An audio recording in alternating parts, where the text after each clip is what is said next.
What up, SNA Assassinators? This is Super Ninja Austin back here with another video, and this is for the AEW Full Gear pay-per-view. And man, I totally enjoyed the pay-per-view. Just now, and what a one awesome heck of a pay-per-view that Anthony Khan booked. I'm not saying it was probably better than All In or Double or Nothing, or even was that Forbidden Door or Revolution, but it still was a very interesting and well vested pay per view, and we got plenty of things that happened. We got like Justice been a third force a force of been served. I guess a third force of justice has been served, and then we got most of my predictions right, except for just the like a few that I got horribly wrong. And also we got things build up for or teased and build up for the next pay-per-view, which is AEW World's End, which I can name 2 matches. That's probably going to be confirmed like as soon as this coming AEW Dynamite this Wednesday.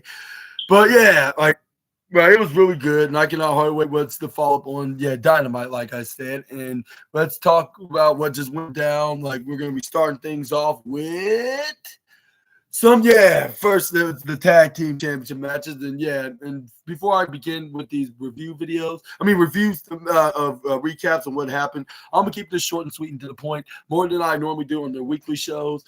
But yeah, we're starting things off with the AEW tag team champions and tag champion with the Private Party taking on the House of Black and the Outrunners and the Acclaim. And I did not know what happened on the post show, but luckily that's kind of irrelevant. Like, it's not needed. I believe most people are not going to be talking about what happened onto the pre-show 0 hour, because that's like a show that's only for people that are like hardcore AEW fans. So I apologize for not who won and lost. Like, I only know what happened on the main show because I started watching right exactly when that came on. But let's just say it started things off with Malachi Black and Mark Quinn, like with them just doing some pretty cool flippy doodah maneuvers and arm drags to each other until they kick back up. Like, they did it pretty cool, like at the same time, which I never thought these two would do, like if they were in a match with one another. But it's where they tag in some different competitors, which it was it Isaiah Cassidy? Yeah. And then we got Max Caster then got tagged in. He started fighting him, and then this is where we got Truth Magnum then tags him, the elbow drop. But once the Acclaim got back into control, this is where then they fought him off, and then that's where they did the Scissor Me Timbers. This is where we got them nearly falling out, like with them disagreeing about something, which I'm not sure what exactly it was. But once one of them got tagged in, it was it Anthony? No, was it Max Caster that got tagged in? But no, they didn't. One spot, like at the end of the match, is where they try to go pull a what's that called? What's their names? Like, try to pull what's that, like a New Day? Yeah, that's where they I'm so sorry about that. Like I don't know how I forgot, but yeah, this is where they pulled a New Day. Like, why'd you just pin me? Like, we'll be AEW tag champ this way. And this is where we got the commentators were saying like I don't think that's gonna help y'all go win the AEW tag. Just gonna be in a mix-up situation, like trying to be like what's his name? Be like like the New Day when Xavier Woods laid down like Max Caster did, while Kofi tried to pin him. That's what Anthony Bowens did. But like, unfortunately for Max and Ant, before they can even get their wishes of winning the AEW Tag Team Champion this way, like them, a 3-time Tag Team Champion was, or 2-time. I totally forgot. But this is where we got the Acclaim was back in the offense side. This is where we got Anthony Bowens nearly had trouble hitting this Uranagi like sidewalk slam maneuver onto what's his name? Isaiah Cassidy, one of half of the AEW Tag Team Champions. This is where we got them this is where we got Max Caster trying to go for a mic drop, but this is where he gets tagged off by Turbo Floyd. He pushed him right inside. But this is where we got This is where we got what's his name. Private Party came out of nowhere. They hit the most impressive gin and juice out of nowhere. Something that I just predicted, like on my prediction video yesterday. They got the 1, 2, 3, and still your AEW Tag Team Champion Private Party. Big thumbs up to them, and I would say this match probably deserves the 5th place spot of the red ribbon of the night. But what are your thoughts on to this? Where we got the matches where we got MJF, then they this is where then he starts shouting at the fans, like once both him and Strong was in the in this match at the beginning. It's where he's like, it's where he's called a couple of. This is where, well, before he got on the microphone, he got him like saying that. I don't even say anyways. This is where then he said like, here's where he told he tells them to shut their damn mouths. He's the one with the microphone, calling them a couple of ugly fat dog sugar honey iced teas. And no, he's not talking about a dog drinking a refreshing ice cold beverage. That's refreshing and sweet. But this is where he's like, why I should be in this trash city? Like, yeah, I hope I didn't sound like it said the other word.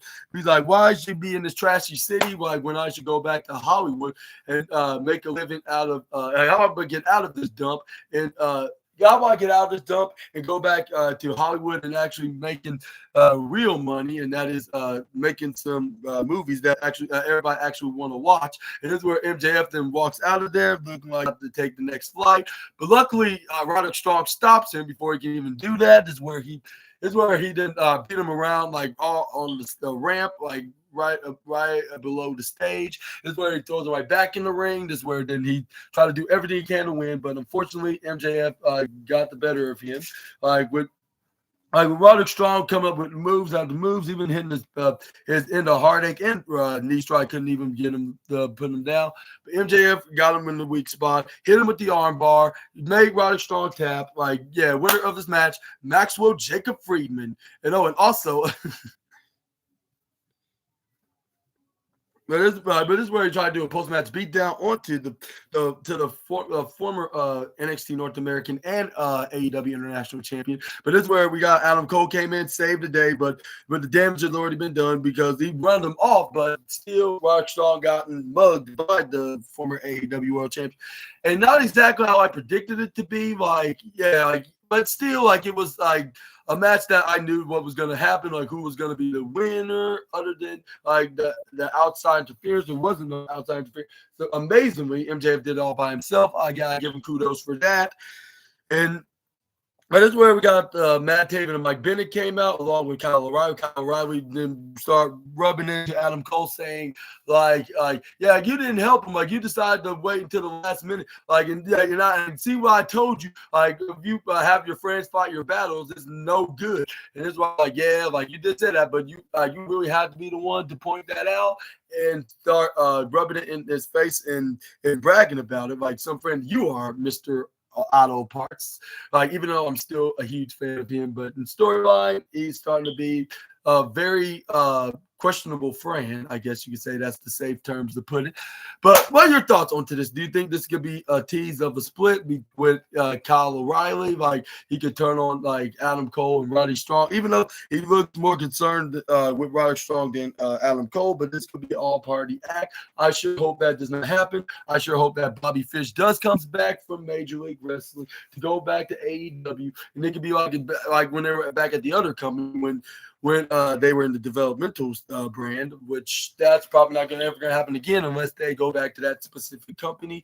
That'll probably be in a few years from now. But moving on, we got the TBS Championship match between the CEO, Mercedes Moné, taking on Chris Statlander, and 3/4 of justice has been served. And I am so happy for whoever won this match, which we all know it was Wing Nudge, at least for the ones that are fully aware. But yeah, unfortunately, it's not exactly how I expected the justice to be served, but I cannot complain as long as we got the individual was put in their place, which I understand why I'm referencing. It's already obvious enough that y'all know who I'm referring to. But we're going to get to the point and just talk about with the CEO getting started with Kristen Statlander. Well, she had a very difficult start, but she manages to overpower Kristen. This is where then she send her right to the outside, hit a meteor onto her. This is where then she bring her back in the ring. This is where then what move? Excuse me. What move she hit next? It was like neck breaker, but this is where it only got her like 2.2, and this is where we got her to try to go for like a flying head scissor, but this is where Chris Down tried to turn into a what's that called? Like the end it early. What's that called? What's his name? What they call a Saturday Night Fever, even though it's Saturday, but this is where Monet tried to flip her over, but she gets backbreaker by Statlander. That only got 2.5 count. This is where the Kristen Statlander grown in frustration. But yeah, this is where we see like every move that they hit, like when Mercedes Monet tried to go for another meteor, but that gets intercepted, like because she already hit that move previously. This is where she hits like a power bomb. I'm like, and this is where she hit it right onto the turnbuckle on the bottom right side. I was like, not again, but this time to our CEO. But this is where then we got Kristen Statlander try to go for a cover, but this is where we got the CEO kicking out at 2.8. This is where then we got what happened next is where I believe she tried to go for a suplex, or no, she was trying to go for a firewoman's carry, but this is where Monet countered out of it. This is where then she tried to go for like a. This is where she got out of it. This is where we got Kristen Statlander try to go for a kick, like a sliding attic roundhouse kick forward, but she ducks out of it. This is where she tried to go for a clothesline onto Kristen, but she nearly gets back suplex, but this is where Monet flipped right out of it, hits a backstabber right onto in the middle of the ring. I was like, yeah, Carlito definitely don't have nothing on her, along with Dirty Dom, like we're her about to go for the Three Amigos, and also like her being a women's champion with a bodyguard, just like Liv Morgan, which I understand why I'm mentioning these individuals like when they're in the other company, but just saying, like, yeah, I think that she's probably just a tad bit better in a way, like when it comes to her hitting that specific move, the backstabber and the Three Amigos, and being a women's champion that has a bodyguard as well. Like those three individuals that are a group over at the other brand, which we're going to be talking about. I'm not sure about Monday, but maybe Tuesday afternoon, because I'm gonna have a busy schedule, like, and I cannot really stay up late like for on that Monday night, and like, and I'm gonna have plenty of things to do and early in Tuesday morning, just saying. But yeah, that's gonna be like for like on the Sunday Night Football review video that I'm gonna be making tomorrow night. But anyways, Assassinators, this is where we got when they try to go for a pin, but that still didn't work at 2.99999. Might as well pulling away from like a big bag of it, but that's fine. Like as long as I see like justice being served against Kristen, I'm all good for it. But anyways, this is where we got Monet try to go for the Monet statement, but this is where Kristen Statlander counters out of it. This is where then she hits like what move was it? It was like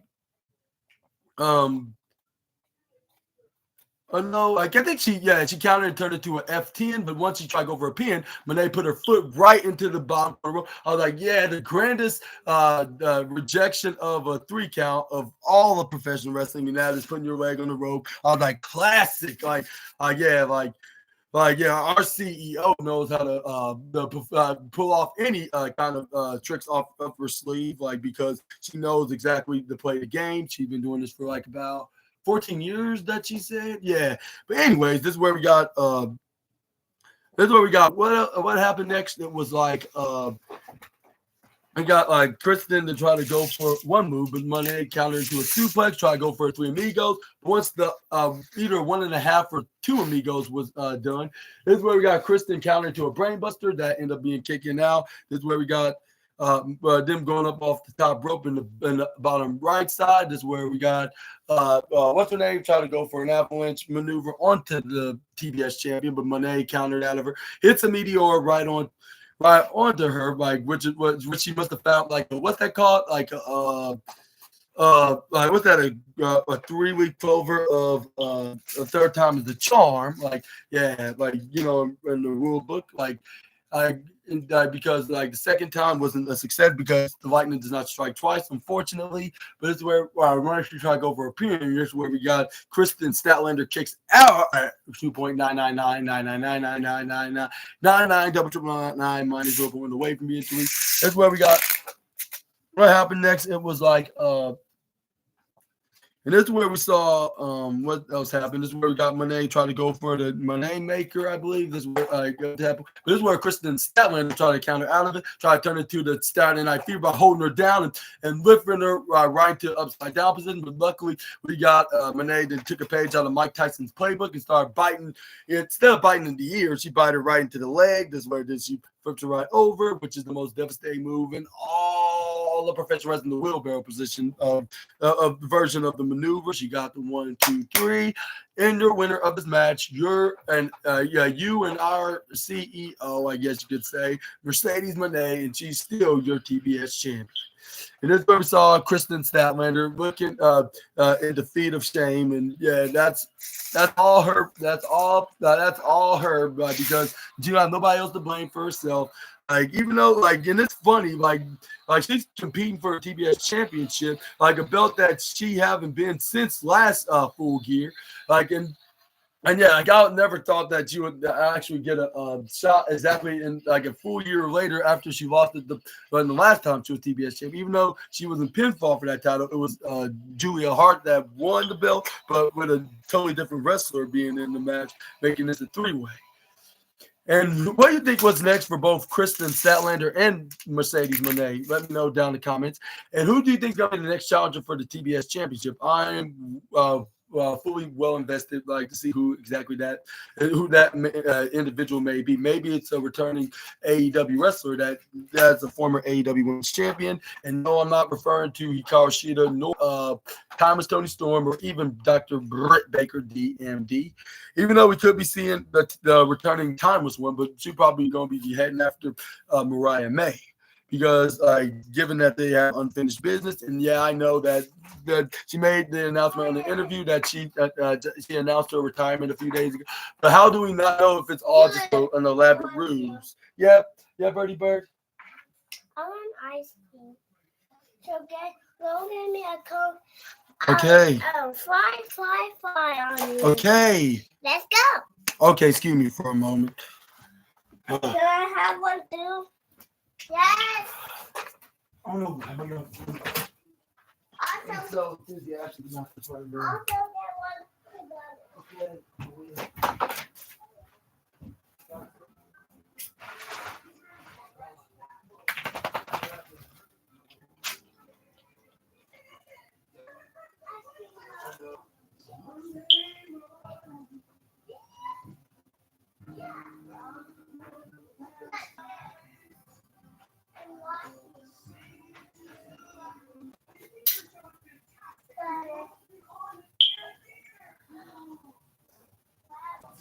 All right. Next, I want to say that gets the tie at second place spot. Next to I'll say the Swerve versus Bobby Lashley match, which we're probably not going to get into in just a moment. But anyway, this is where we got. What's his name? We got the Bang Bang Gang leader, Jay White, Switchblade man himself, taking on the cowboy that calls himself Sugar Honey Iced Tea, Hangman Adam Page. And then this is where we got things started with, I believe Hangman was in offense position. That's where, but we did saw him going back and forth, playing some wrestling tennis. I'm trying to see what we saw, in particular. I'll say, what else happened after that? But I'm trying to see what we saw next. Oh yeah, they took it right out to the ramp. This is where we saw and then fighting each other, going at it, playing wrestling tennis till we got Hangman Adam Page sent what's his name? Not Juice Robinson, Jay White, right where they trapped it right on. This is where then they got to leave him out there and win by count. Everything, no, that'll be too easy. This is where he started ankle locking him. This is where he's like, what are you gonna do now, Switchblade? This is where Switchblade flips right out of it. They both got in the ring before it was the count of 10. Jay White was gonna hit his comeback, which he did, but it's where once he was about to hit his signature move. Well, I think he did hit the in one glance he did hit the what's it called, the spinning Uranagi slam, but Hangman Adam Page kicked out at 2.5, if I'm not mistaken. But this is where he Page counted into the dead eye. This is where then, but he got only But if you hit it like the first time, then it's the. I mean, if you don't hit it the first time, it's a guaranteed the second time. But anyways, it's where we got that case of scenario happen. But it's where we got Hangman trying to pin him. But it's where we got Hangman that page went right to the right corner side, try to go for a buckshot lariat. But it's where then Jay White and intercept try to go for a blade runner. But it's where we try to go. Winner of this match, Jay White. Switch way Jay White.